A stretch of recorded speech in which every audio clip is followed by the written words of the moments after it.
Hi everyone, Eder Zanetti, forest engineer with a PhD on forest science and something like 20 years of experience on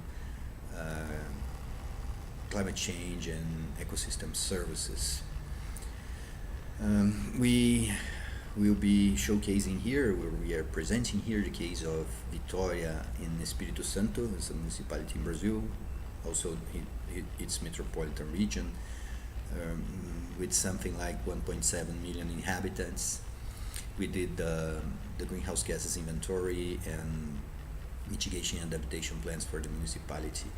In 2013, the city presented a total of 7.1 million tons of CO2 emissions, CO2 equivalent emissions, which is equivalent of 3.4 tons of CO2 equivalent per inhabitant, which is already above the limit established for developing country cities to cope with the fight against global climate change.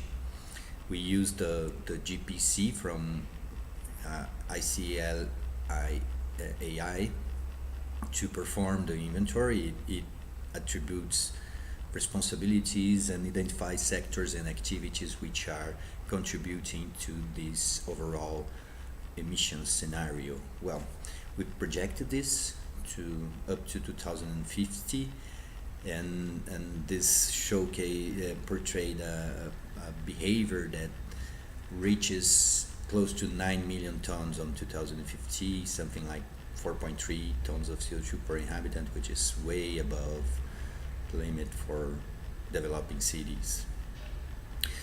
Due to that, we prepare adaptation and mitigation plans with 17 lines of action, requiring close to 300 million US on investments to revert this tendency and put the city around 3 tons of CO2 per inhabitant in 2015 within the limit established for developing cities.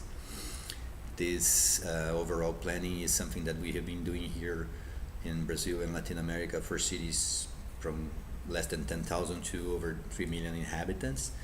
And we also advise and assessor the cities on acquiring the investments from Paris Agreement for GEF and GCF to fight global climate change. I hope you find the reading interesting, and we are at your service.